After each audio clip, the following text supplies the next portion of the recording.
Hi friends, കഴിഞ്ഞ ചൊവ്വാഴ്ച touch ചെയ്ത വിക്സ് ഇൻഡെക്സ് കഴിഞ്ഞ ചൊവ്വാഴ്ച അത് 31.71 ആണ് ഹൈ പോയത്.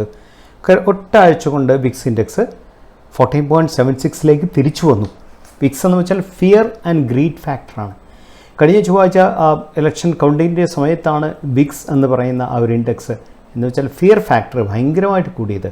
31.71 ഈസ് ക്ലോസ് ടു 32 ആണ് വന്നത്. അവിടെ നിന്നാണ് തിരിച്ച് 14.76 തിരിച്ചു വന്നത്. വിക്സ് എന്ന് പറയുന്നത് ഒരു വോളറ്റാലിറ്റി ഇൻഡെക്സ് ആയിട്ട് നമുക്ക് എടുക്കാൻ സാധിക്കും. മാർക്കറ്റിൽ എപ്പോഴും കുറച്ച് വോളറ്റാലിറ്റി അത്യാവശ്യമാണ് ശരിക്കും. അപ്പോൾ വിക്സ് എപ്പോഴും ഒരു റേഞ്ചിൽ തന്നെ കിടക്കണം. വിക്സ് ഒരു പരിധി കൂടുതൽ കുറയാനും പാടില്ല. വിക്സിൻ്റെ നോർമൽ ബെസ്റ്റ് റേഞ്ച് എന്നൊക്കെ പറയുന്നത് ഒരു 15 to 18 ആണ്. ആ റേഞ്ചിൽ വിക്സ് ഉണ്ടെങ്കിൽ മാർക്കറ്റിൽ ആവശ്യത്തിനുള്ള വോളറ്റാലിറ്റി ഉണ്ട്. എന്നാൽ ഈ പറയുന്ന കണക്ക് അത്ര വലിയ ഫിയർ മാർക്കറ്റിനെ ഭരിക്കുന്നില്ലെന്നുള്ള സങ്കല്പത്തിലാണ് നമ്മൾ പൊതുവെ മാർക്കറ്റ് ഡ്രൈവ് ചെയ്യുന്നത്. നമുക്ക് നിഫ്റ്റിയിലേക്കൊന്ന് കണ്ണോടിക്കാം. നിങ്ങൾ നോക്കിയാൽ നമ്മുടെ മുമ്പിൽ നിഫ്റ്റി ഫ്യൂച്ചേഴ്സിൻ്റെ ചാർട്ടാണ്. നിഫ്റ്റി നോക്കൂ, ഇന്നത്തെ ദിവസം നിഫ്റ്റി എന്താ സംഭവിച്ചത്? നമുക്ക് ഇവിടെ നിന്നൊരു ട്രെൻഡ് ലൈൻ നമ്മൾ വരയ്ക്കുവാണെങ്കിൽ അങ്ങനെ ട്രെൻഡ് പോയി നോക്കൂ. ഈ ഒരു ട്രെൻഡിൽ കൂടെയാണ് നിഫ്റ്റി കയറി പോയതിന് ശേഷം 2 ദിവസം താഴെ പോയി. അതിനുശേഷം വീണ്ടും ഒന്ന് കഴിഞ്ഞ മൺഡേ എക്സിറ്റ് പോയിന്റ് ബേസിൽ ചാടി കയറിപ്പോയി. അതിനുശേഷം ട്യൂസ്ഡേ താഴെ പോയി വീണ്ടും കയറാൻ തുടങ്ങി. കയറി ഏകദേശം ആ ലെവലിൽ തന്നെ ഹിറ്റ് ചെയ്തിരിക്കുന്നത് ഒരു റെസിസ്റ്റൻസിൽ ഒരു ട്രെൻഡ് ലൈൻ റെസിസ്റ്റൻസിൽ ഹിറ്റ് എന്ന് പറയാൻ സാധിക്കും. ഇത് നമ്മൾ ശ്രദ്ധിക്കേണ്ട 2-3 കാര്യങ്ങൾ. നമ്മൾ ചൊവ്വാഴ്ചയ്ക്ക് ശേഷമുള്ള വെനിസ്ഡേ ആണ് ആദ്യം സ്ട്രോങ് മൊമെൻറ്റം ക്യാൻഡിൽ വന്നത്. അതിന് തേഴ്സ്ഡേ ഫോളോ അപ്പ് ക്യാൻഡിൽ വന്നു. ഫ്രൈഡേ അതിനേക്കാളും വലിയ ക്യാൻഡിൽ വന്നു. മൺഡേ വീക്കായി, ട്യൂസ്ഡേ വീക്കായി. ദാറ്റ്സ് മൊമെൻറ്റത്തിൻ്റെ വീക്ക്നെസ്സാണ് ക്യാൻഡിലിൻ്റെ സൈസിൻ്റെ കുറവിൽ നിന്ന് മനസ്സിലാക്കേണ്ട കാര്യം. മൊമെൻറ്റം വീക്കാകാൻ തുടങ്ങിയെന്നുള്ള ഒരു വലിയൊരു ഫാക്ടറാണ്. അതിനാണ് RSI കാണിക്കുന്നത്. ഇവിടെ എന്താ നമുക്ക് ഇവിടെ കാണാൻ സാധിക്കുന്നത്? RSI എന്ന് പറയുന്നത് ശരിക്കും 67 ടച്ച് ചെയ്യട്ടെ. RSI മൺഡേ ആണ് 67 ടച്ച് ചെയ്തത്. പിന്നെ RSI നേരെ ടച്ച് ചെയ്തത് ട്യൂസ്ഡേ RSI ടച്ച് ചെയ്തത് സംതിങ് അറൗണ്ട് 40 ആണ്. അതിനുശേഷം RSI ഇത്രയൊക്കെ ക്യാൻഡിൽ എന്താ പറയുക, ഇത്രയൊക്കെ സ്റ്റോക്ക് തിരിച്ചു കയറിയതിന് ശേഷം RSI 60ക്ക് മേളിൽ വന്നിട്ടില്ലെന്ന് പറയുന്നത് വീക്ക്നെസ് ഓഫ് മൊമെൻറ്റത്തിനെയാണ് കാണിക്കുന്നത്. ശരിക്ക് മൺഡേ എന്ന് പറയുന്നത് സംതിങ് അറൗണ്ട് 735 പോയിൻറ്റ് കയറി. ട്യൂസ്ഡേ എന്ന് പറയുന്നത് 256 പോയിൻറ്റ് കയറി. അതിൻ്റെ അടുത്ത ദിവസം 425 പോയിൻറ്റ് പോയി. സോ സംതിങ് അറൗണ്ട് 1400 പോയിൻ്റാണ് തിരികെ കയറിയിട്ട് പോലും മൊമെൻറ്റം വീക്കാണ്. മൊമെൻറ്റം ഇതുവരെ RSI 60 ടച്ച് ചെയ്തിട്ടില്ല. RSI ഇപ്പോഴും സംതിങ്ങിലേക്ക് ന്യൂട്രൽ സോണിൽ നിൽക്കുവാണെന്ന് പറയാൻ സാധിക്കും. അതിൻ്റെ കൂട്ടത്തിലാണ് നമുക്ക് ഈ ലെവലിൽ ട്രെൻഡ് ലൈൻ എന്ന് വേണമെങ്കിൽ പറയാൻ സാധിക്കും. ഒരു ചാനലിൻ്റെ മേളിൽ തട്ടി ഇന്നലെയും ഇന്നുമായിട്ട് ഇന്നലത്തെ ക്യാൻഡിലും എന്താ പറയണ്ടേ 2 days ലോ ആണ് ക്ലോസ് ചെയ്തത്. ഇന്നത്തെയും 2 days ലോ ആണ് ക്ലോസ് ചെയ്തത്. ഇനി വോളിയം കൂടെ നോക്കൂ. വോളിയം എന്ത് സംഭവിക്കുന്നത്? വളരെ ക്ലിയർ ആയിട്ട് നമുക്ക് സർക്കാരിന് നമുക്ക് അവോയ്ഡ് ചെയ്യാൻ വേണ്ട ആവശ്യമില്ല. നമ്മൾ വോളിയം നോക്കുക എന്താ സംഭവിക്കുന്നത്. വോളിയത്തിൽ നമ്മൾ കാണുന്നത് ഹ്യൂജ് വോളിയം ട്യൂസ്ഡേ നടന്നു. അതിനുശേഷം മാർക്കറ്റ് കയറിയ 735 പോയിൻറ്റ് കയറിയ ദിവസം ഈ വോളിയത്തിൻ്റെ പകുതിക്ക് താഴെ വോളിയം വന്നിട്ടുള്ളൂ അല്ലേ. ജസ്റ്റ് പോയ പകുതിക്കാടി വോളിയം വന്നിട്ടുള്ളൂ. അതിൻ്റെ അടുത്ത ദിവസം അതിനേക്കാളും താഴെയായിരുന്നു. അതിൻ്റെ അടുത്ത ദിവസം വീണ്ടും വോളിയം താഴെയായിരുന്നു. ഇന്നലെയും ഇന്നുമായിട്ട് നോക്കുമ്പോൾ വീണ്ടും വോളിയം താഴ്ത്തിക്കുന്നത്. ദാറ്റ് മീൻസ് ഇത് കാണിക്കുന്നത് എന്താ പറയണ്ടേ, ഒരു വീക്ക് വോളിയം ആക്ടിവിറ്റിയാണ് കഴിഞ്ഞ ട്യൂസ്ഡേ കഴിഞ്ഞ ബുധൻ, വ്യാഴം, വെള്ളി, അതുപോലെ തന്നെ തിങ്കൾ, ചൊവ്വ 5 ഡേയ്സിലെ വോളിയം ആക്ടിവിറ്റി വളരെ വീക്കാണ്. ദാറ്റ് മീൻസ് ആൾക്കാർ ഇപ്പോഴും കോഷ്യസ്. ഓക്കെ, വിക്സ് താഴെ പോകുന്ന വലിയൊരു ഫാക്ടറാണ്, വലിയൊരു സപ്പോർട്ടീവ് ഫാക്ടർ ആണെങ്കിൽ പോലും people are very much cautious. വളരെ കോഷ്യസ് ആണ് ആൾക്കാർ. സോ മാർക്കറ്റ് എന്ന് പറയുന്നത് ഇത്രയും കയറിയ സ്ഥിതിക്ക് ഡയറക്ഷനിലേക്ക് ഇനി പോകുന്നുള്ള കാര്യത്തിനെക്കുറിച്ച് നമുക്കറിയില്ല. നമ്മൾ ഇതിനകത്ത് ശ്രദ്ധിക്കേണ്ട വലിയൊരു കാര്യം എന്താണെന്ന് വെച്ചാൽ, നിങ്ങൾ ഈ ലെവൽ നോക്കൂ. ഈ ലെവലിൽ തന്നെയാണ് ശരിക്കും മൺഡേ ക്ലോസ് ചെയ്ത ലെവലിലാണ് ഇതുണ്ട്. മൺഡേ ക്ലോസ് ചെയ്ത് ക്യാൻഡിലത് ആ ലെവലിൽ തന്നെയാണ് ശരിക്കും ലാസ്റ്റ് 3 days ക്ലോസിങ് വന്നിരിക്കുന്നത്. ഇത് വെള്ളിയാഴ്ച, ഇത് തിങ്കളാഴ്ച, അതിനടുത്ത് തന്നെ ഇത് ഇന്നത്തെ ദിവസം. 3ഉം ശരിക്കും പറഞ്ഞാൽ പ്രൈസ് വെച്ച് നോക്കാൻ നേരത്തെ പ്രൈസ് ഈ പറയുന്ന ക്ലോസിങ് 23,407 ആണ്. ഇവിടെ ക്ലോസ് ചെയ്തിരിക്കുന്നത് 23,325 ആണ്.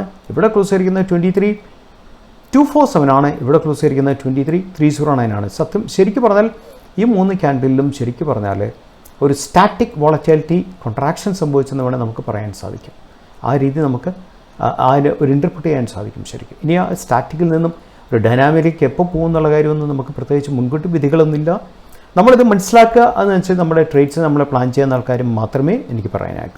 എനിവേ നമ്മുടെ ബേസിക്കലി ഒരു റൂറൽ ഡിമാൻഡ് ഡെവലപ്പ് ചെയ്താൽ മാത്രമേ നമുക്ക് ഗ്രോത്ത് നമുക്ക് എക്സ്പെക്റ്റ് ചെയ്യാൻ സാധിക്കത്തുള്ളൂ. പോസ്റ്റ് കോവിഡിന് ശേഷം റൂറൽ ഡിമാൻഡ് ശരിക്കും പറഞ്ഞാൽ ഒരു സ്റ്റെബിലിറ്റിയിലേക്ക് വന്നിട്ടില്ല. കോവിഡിന് ശേഷം ഡിമാൻഡ് വരാത്ത പല പല കാര്യങ്ങളുണ്ട്. ഞാൻ നേരത്തെ എൻ്റെ മുമ്പിലത്തെ വീഡിയോ പറഞ്ഞ പോലെ തന്നെ ഒരു മൺസൂണിൻ്റെ അഭാവം നോർത്ത് ഇന്ത്യയെ സംബന്ധിച്ച് വളരെ കൂടുതലായിട്ട് വന്നു. അതിനോടൊപ്പം തന്നെ എൽ നിനോ എന്ന് പറയുന്ന ആക്ടിവിറ്റി കൂടുതലായിട്ട് വരുന്നതോടുകൂടി ചൂട് കൂടി വരുന്നു നോർത്ത് ഇന്ത്യയിൽ.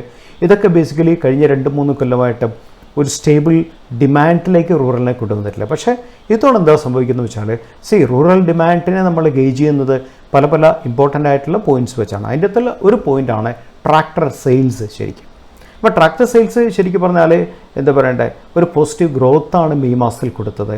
ഒരു സബ്ഡ്യൂഡായിരുന്നു ഏപ്രിൽ മാസത്തിൽ. കാര്യം വെച്ചാൽ ഏപ്രിൽ പല പല കാര്യങ്ങൾ കൊണ്ടും നോർത്ത് ഇന്ത്യയിലെ ചൂട് കൊണ്ട് ഇലക്ഷൻ്റെ കാര്യങ്ങൾ കൊണ്ടൊക്കെ ഒരു സബ്ഡ്യൂഡായിരുന്നു. അത് മെയ്യിൽ തീർച്ചയായും ഒരു ഇംപ്രൂവ്ഡ് ഫാമർ സെൻറ്റിമെൻറ്റ്സ് വന്നിട്ടുണ്ട്. അതുകൊണ്ട് തന്നെ ട്രാക്ടർ ഡിമാൻഡ് നല്ല ഡിമാൻഡിലേക്ക് വന്നിട്ടുണ്ട്. ട്രാക്ടറിൻ്റെ പ്രൊഡക്ഷൻ ആകട്ടെ, സെയിൽസ് ആകട്ടെ, എക്സ്പോർട്ട് ആകട്ടെ, എല്ലാം സീക്വൻഷ്യലായിട്ട് ബെസ്റ്റ് ഇൻക്രിമെൻ്റ് ആണ് കാണിച്ചിരിക്കുന്നത്. പക്ഷേ മാർജിനലി കഴിഞ്ഞ കൊല്ലമായിട്ട് നോക്കുമ്പോൾ ഇൻക്രിമെൻറ്റ് വളരെ കുറവാണ്, എന്നാലും പോസിറ്റീവാണ് നമുക്ക് പറയാൻ സാധിക്കും. ശരിക്കും പറഞ്ഞാൽ ടോട്ടൽ ഡൊമസ്റ്റിക് ട്രാക്ടർ സെയിൽസ് എന്ന് പറഞ്ഞ മെയ്യിൽ 82,958 യൂണിറ്റാണ്. അത് ഏപ്രിൽ 76,945 ആയിരുന്നു. അവിടെ നിന്നും സംതിങ് അറൗണ്ട് 6,000 യൂണിറ്റ് കൂടി എന്ന് പറയുന്നത് വലിയൊരു അച്ചീവ്മെൻ്റ് ആണ്. അതുപോലെ തന്നെ 8% ഇൻക്രീസ് വന്നിരിക്കുന്നത്. കഴിഞ്ഞ കൊല്ലം മെയ്യിൽ ഇത് 82,907 ആയിരുന്നു. സോ 82,907 നിന്നും 82,948 സംതിങ് 41 ട്രാക്ടറിൻ്റെ ഒരു പ്ലസ് പോയിൻറ്റ് വന്നു എന്ന് പറയുന്നത് മാർജിനൽ ഇൻക്രീസ് ആണെങ്കിൽ പോലും ദാറ്റ്സ് എ ഗുഡ് സൈൻ ആണ്. ശരിക്കും നമ്മൾ ശ്രദ്ധിക്കേണ്ട കാര്യം, ഈ ട്രാക്ടർ സെയിൽസിൽ ഏറ്റവും ടോപ്പായിട്ടുന്ന മഹീന്ദ്ര ആൻഡ് മഹീന്ദ്രയാണ്. മഹീന്ദ്ര ആൻഡ് മഹീന്ദ്രയുടെ അവർ ആസ് പെർ ദ റിപ്പോർട്ട് 6% ആണ് അവർക്ക് ട്രാക്ടറിൽ മെയ് ട്രാക്ടറിൽ അവർ ഗ്രോത്ത് വന്നിരിക്കുന്നത്. അവർ 33,113 35,237 ആയി കഴിഞ്ഞു. ഇതിൻ്റെ അകത്തുള്ള വലിയൊരു ഫാക്ടർ റൂറൽ ഡിമാൻഡ് അത്യാവശ്യമാണ് കൺട്രിയുടെ ഒരു GDP ഗ്രോത്തിന് വേണ്ടി, നിലനിൽപ്പിന് വേണ്ടി, ജോബ്, അതുപോലെ തന്നെ ഫില്ലിങ്ങിന് വേണ്ടിയൊക്കെ റൂറൽ ഡിമാൻഡാണ് വളരെ ക്രിട്ടിക്കലാണ്. റൂറൽ ഡിമാൻഡിലേക്ക് കൺട്രി വരുമോയെന്ന് വെച്ചാൽ കൺട്രിയുടെ ഓവറോൾ ഫിനാൻഷ്യൽ സ്ട്രക്ചറിൽ വലിയ പോസിറ്റീവായിട്ടുള്ള ഇമ്പാക്റ്റാണ് അത് കൊടുക്കാൻ സാധിക്കുന്നത്. കൺസപ്ഷൻ എന്ന് പറയുന്ന ആ സെക്ടറിന് വലിയൊരു ഇമ്പാക്റ്റ് കൊടുക്കാനുള്ള സാധ്യതകളുണ്ട്. അതിനുള്ള 2-3 കാര്യം. ഒന്നാമത്തെ കാര്യം, സൗത്ത് വെസ്റ്റ് മൺസൂൺ കേരളത്തിലെ കറക്റ്റ് ടൈമിൽ ഹിറ്റ് ചെയ്യുന്നുള്ളതാണ്. നോർമലി കേരളത്തിൽ കറക്റ്റ് ടൈമിൽ ഹിറ്റ് ചെയ്താൽ അത് ആദ്യം മഹാരാഷ്ട്രയിലേക്കും പിന്നെ അവിടെ നിന്നും നോർത്തിലേക്കും എക്സ്പെക്റ്റഡ് ടൈമിൽ തന്നെ പോകുമെന്നുള്ള ഒരു പ്രതീക്ഷയാണ്, ഒരു പ്രഡിക്ഷനാണ് ഒന്നാമത്തെ കാര്യം ശരിക്കും. സോ അത് ഗ്രൗണ്ട് ലെവലിൽ ഫാമർ സെൻറ്റിമെൻറ്റ്സ് വളരെ സപ്പോർട്ട് ചെയ്തിട്ടുണ്ട്. അതിൻ്റെ ഒരു ഫാക്ടറായിട്ടാണ് നമുക്ക് ട്രാക്ടർ സെയിൽസിൻ്റെ ഗ്രോത്തിനെ കാണാൻ സാധിക്കുന്നത്. ഇവർ എക്സ്പോർട്സ് പോലും ട്രാക്ടറിൽ നല്ലവണ്ണം കുതിച്ചു വരുന്നു എന്നുള്ളത് വലിയൊരു ഫാക്ടറാണ്. ഇപ്പോഴും ഇൻഡസ്ട്രി പറയുന്നത് ഒരുപക്ഷെ ട്രാക്ടർ സെയിൽസ് ഒക്കെ ആ ഡൾ സീസൺ ഓൾമോസ്റ്റ് ബോട്ടംഡായി കഴിഞ്ഞു. ഇനിയത്തെ നോർമൽ മൺസൂണൊക്കെ കിട്ടിക്കഴിഞ്ഞാൽ overall sentiments, overall rural demand കൂടാനുള്ള സാധ്യതകൾ എപ്പോഴും ഉണ്ട്. അതുകൊണ്ട് തന്നെ അവർ ഒരു വോളിയം എസ്കലേഷൻ എക്സ്പെക്റ്റ് ചെയ്യുന്നുണ്ട്. ഭയങ്കരമായിട്ടുള്ള മാസീവ് എസ്കലേഷൻ അല്ലെങ്കിൽ പോലും ഒരു low to mid single digit volume escalation industry expect ചെയ്യുന്നത് വലിയൊരു ഫാക്ടറാണ്. പക്ഷേ ഇതിൻ്റെ സ്ഥാനത്ത് നമ്മൾ പാസഞ്ചർ വെഹിക്കിൾസ്, നമ്മൾ 4 വീലേഴ്സ് നോക്കാൻ ശ്രമിച്ചാൽ 4 വീലേഴ്സിൽ 9.48% ഡിപ്പാണ് ശരിക്കും മന്ത് ഓൺ മന്ത് സംഭവിച്ചിരിക്കുന്നത്. സോ അത് ഏറ്റവും വലിയ പ്രശ്നമുണ്ടാക്കിയത് ഡീലേഴ്സിലാണ്. കാര്യം ഡീലേഴ്സിൻ്റെ സൈഡിൽ, ഡീലർ ലൊക്കേഷൻസിൽ ഇൻവെൻട്രി ഭയങ്കരമായിട്ട് കുതിച്ച് കയറി. 55 to 60 ഡേയ്സിൻ്റെ ഇൻവെൻട്രിയാണ് പല കാർ കമ്പനികളും ഇൻഡസ്ട്രി റിപ്പോർട്ട് ചെയ്തിരിക്കുന്നത്. ഇൻവെൻട്രി വന്നിരിക്കുന്ന ഇൻവെൻട്രി ലെവൽസ് 55 to 60 ഡേയ്സാണ് പറഞ്ഞിരിക്കുന്നത്. സോ ഓവറോൾ ഓട്ടോമൊബൈൽ ഇൻഡസ്ട്രി ഒരു 5.28% ഡിക്ലൈൻ വന്നിട്ടുണ്ട് മെയ്യിൽ. കൊമേഴ്ഷ്യൽ വെഹിക്കിൾ ഇൻഡസ്ട്രിയാണ് ഏറ്റവും വലിയ ചലഞ്ചസ് ഫേസ് ചെയ്തത്. അതുപോലെ തന്നെ കമേഴ്ഷ്യൽ വെഹിക്കിൾ ഇൻഡസ്ട്രി ഒരു 8% ഡിക്ലൈനാണ് വന്നിരിക്കുന്നത്. ആൻഡ് 4% YOY ഗ്രോത്ത് കൊടുത്തിട്ടുണ്ട്. പക്ഷേ സീക്വൻഷ്യൽ നോക്കാൻ നേരത്ത് there is A decline. So additionally അതിൻ്റെ അകത്തുള്ള 2-3 കാര്യങ്ങൾ കസ്റ്റമർ പോസ്റ്റ്പോൺമെൻറ്റ്സ് ആണ് ശരിക്കും. ഒന്ന് ഇലക്ഷൻ കൊണ്ട് പോസ്റ്റ്പോൺ ചെയ്ത്, രണ്ടാമത്തെ കാര്യം നോർത്ത് ഇന്ത്യയിൽ അഭൂതപൂർവമായിട്ടുള്ള ചൂടാണ്. അതിനോടൊപ്പം തന്നെ പല സ്ഥലത്തും സ്കൂൾ സീസൺ തുടങ്ങി. സ്കൂൾ സീസൺ തുടങ്ങുമ്പോൾ നാച്ചുറലി ഫാമിലി ബഡ്ജറ്റിനെയൊക്കെ തകിടം മറിക്കുന്ന ഫീസുകളും കാര്യങ്ങളൊക്കെ വരുന്നതുകൊണ്ട് തന്നെ നല്ല ശതമാനം ഒരു കസ്റ്റമർ സെൻറ്റിമെൻറ്റ്സ് ടുവേഴ്സ് എന്താ പറയേണ്ട ഒരു 4 വീലർ സൈഡിലേക്ക് സ്ലൈറ്റ് വീക്കായി എന്നുള്ള വലിയൊരു ഫാക്ടറാണ്. എന്നിരുന്നാൽ പോലും ശരിക്കും പറഞ്ഞാൽ ഒരു നോർമൽ മൺസൂണൊക്കെ കിട്ടുവാണെങ്കിൽ, അതുപോലെ തന്നെ റൂറൽ ഡിമാൻഡ് എൻഹാൻസ് ചെയ്യുകയാണെങ്കിൽ ഈ വരും നാളുകളിൽ, വരും മാസങ്ങളിലൊക്കെ തീർച്ചയായും ഡിമാൻഡ് റിവൈവ് ചെയ്യുമെന്ന് നമുക്ക് പ്രതീക്ഷിക്കാൻ സാധിക്കും. അത് വലിയൊരു ഫാക്ടറാണ്. നമ്മളെ ഓവറോൾ എന്താ പറയേണ്ടത് ഒരു അർബൻ ഡിമാൻഡിനെ കുറിച്ച്, നമ്മൾ റൂറൽ ഡിമാൻഡിനെ കുറിച്ച് നമ്മൾ ട്രാക്ടർ ഇൻഡസ്ട്രിയിൽ പറഞ്ഞു, അർബൻ ഡിമാൻഡോട് ബന്ധപ്പെട്ട് നമ്മൾ 4 വീലർ സെയിൽസിനെ കൂടെ പറഞ്ഞു. ഇത് രണ്ടിലും ഒരു ഓവറോൾ ഗ്രോത്ത് കൊടുക്കുന്നത് ഒരു ഇൻഡസ്ട്രിയുടെ ശരിക്കും ഒരു ചൂണ്ടുപലകയാണ്. ഓവറോൾ GDPക്ക് ഉള്ള ഗ്രോത്ത്. കാര്യം കാർ എന്ന് പറയുന്നത് മാനുഫാക്ചറിങ് പെട്ടൊരു സംഗതിയാണ്, മാർക്കറ്റിംഗ് മാത്രമല്ല അതിൻ്റെ അകത്തുള്ളത്. സോ ഇത് രണ്ടും വലിയൊരു ഫാക്ടറാണ്. നമ്മുടെ ഇൻഡസ്ട്രിക്ക് ഒരു വലിയൊരു അപ്ലിഫ്റ്റ് കൊടുക്കാൻ വലിയ ഫാക്ടേഴ്സാണ്. അത് വരും മാസങ്ങളിൽ അതൊക്കെ നമുക്ക് സംഭവിക്കട്ടെ, നമുക്ക് തീർച്ചയായും പ്രതീക്ഷിക്കാം. അപ്പം ഗവൺമെൻറ് ബഡ്ജറ്റും കൂടെ ബൈ ജൂലൈയോടെ വരുമ്പോഴത്തോടുകൂടി സോ ഗവൺമെൻറ് എന്താ പറയേണ്ട ഒരു ഫിനാൻഷ്യൽ പോളിസിയെക്കുറിച്ചൊരു ക്ലാരിറ്റി കിട്ടും.